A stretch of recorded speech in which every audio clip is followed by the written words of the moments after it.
बिस्मिल्लाहिर्रहमानिर्रहीम। अस्सलाम वालेकुम। आज हम बनाएंगे पम्पकिन हलवा यानी कि मीठे कद्दू का हलवा, जिसे पेठे का हलवा भी कहा जाता है। सबसे पहले हमने इसको अच्छी तरह से वॉश कर लेना है और ऊपर की जो इसकी हार्ड स्किन है इसको रिमूव कर लेना है। तो सबसे पहले इसका जो ऊपर का पार्ट है इसको अलग कर देंगे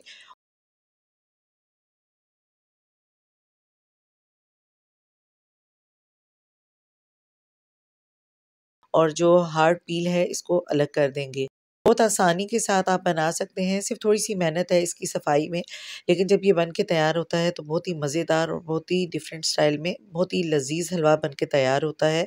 थोड़ी-सी इनोवेशन के साथ मैंने बनाया है, आपको ज़रूर पसंद आएगा। अगर आपको हमारी ये रेसिपी पसंद आए तो please do subscribe my channel. यहाँ पे मैंने अच्छी तरह से इसका जो ऊपर का पील है उसको रिमूव कर लिया है। अब जो इसके अंदर मौजूद सीड्स हैं इनको स्पून की मदद से अलग कर लेंगे और इसके बाद हमने इसको अच्छी तरह से साफ़ करने के बाद यहाँ पे ग्रेट कर लेना है।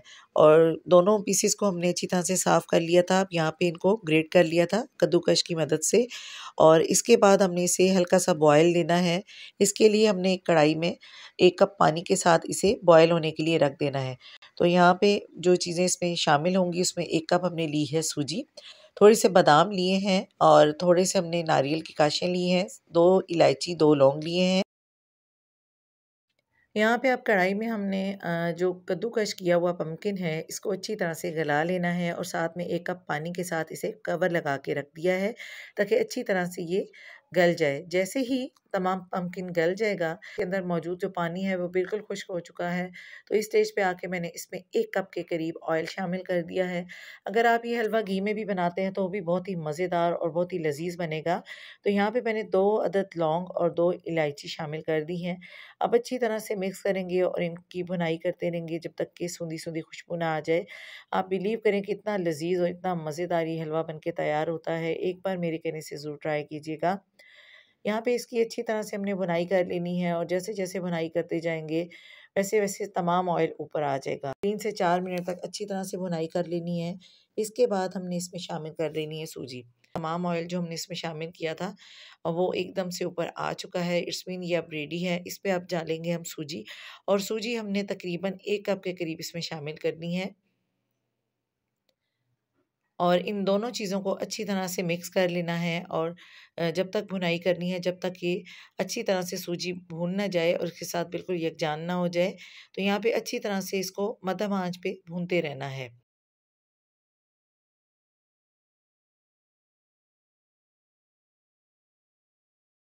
यहाँ पे आप हल्की आँच पे इसको भूनते रहेंगे और जैसे-जैसे भूनते जाएँगे आप देख सकते हैं कि थोड़ी-थोड़ी सूजी जो है नीचे भी लगना शुरू हो गई है और जितना हमने ऑयल इसमें शामिल किया था वो तमाम ऑयल जो है अच्छी तरह से सूजी ने अपने अंदर जज़्ब कर लिया है।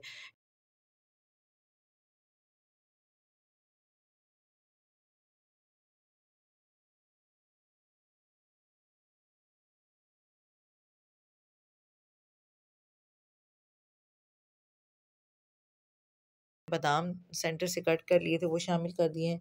थोड़े से नारियल हैं, इनको भी हमने इसमें शामिल कर दिया है और अच्छी तरह से मिक्स करेंगे। इसके बाद आप अगर इसमें फूड कलर डालना चाहते हैं, अगर शामिल करना चाहते हैं तो आपकी अपनी चॉइस है। और साथ ही मैं इसमें अब 1 कप के करीब चीनी शामिल कर रही हूँ।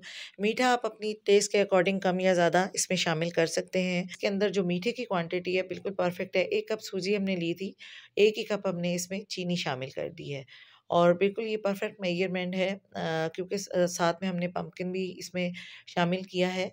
तो जब ये पक के तैयार होगा तो बिल्कुल इसके अंदर जो मीठे की क्वांटिटी है बिल्कुल वो परफेक्ट होगी। साथ ही हमने इसमें अब पानी शामिल कर दिया है 1 कप के करीब और थोड़ा-सा इसमें फूड कलर शामिल कर देंगे, ज़ाफ़रानी फूड कलर। इससे इसका जो कलर है बहुत ही अच्छा आता है और बहुत ही दिखने में भी बहुत मज़ेदार लगता है। तो ये भी ऑप्शनल है, अगर आप इसमें शामिल करना चाहें, तो इसका अपना कलर भी बहुत प्यारा है। इसके बाद इसको अच्छी तरह से मिक्स कर देंगे और बिल्कुल हल्की आँच पे, चूल्हे की आँच हमने बिल्कुल स्लो कर दी है और स्लो आँच पे इसको पकने देंगे।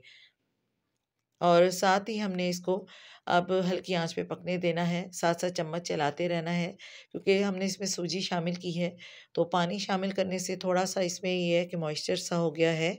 तो अब ये जैसे-जैसे पकता जाएगा सूजी और साथ में पम्पकिन, तो वैसे-वैसे ऑयल ऊपर आता जाएगा। तो हमने इसको कुछ देर के लिए कवर लगा के रख देना है, ताकि अच्छी तरह से ये मिक्स हो जाए और अच्छी तरह से पक जाए।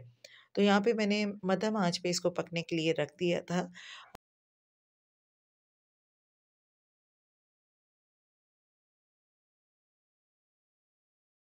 और बहुत ही मज़ेदार सा, बहुत ही लाजवाब सा ये हलवा बन के तैयार हुआ था। और आपको आज की ये रेसिपी कैसी लगी? ज़रूर अपना फ़ीडबैक दीजिएगा। मेरे चैनल को लाइक कीजिए, शेयर कीजिए, दुआओं में याद रखिएगा। आखिर में दीजिए इजाज़त। अल्लाह हाफ़िज़।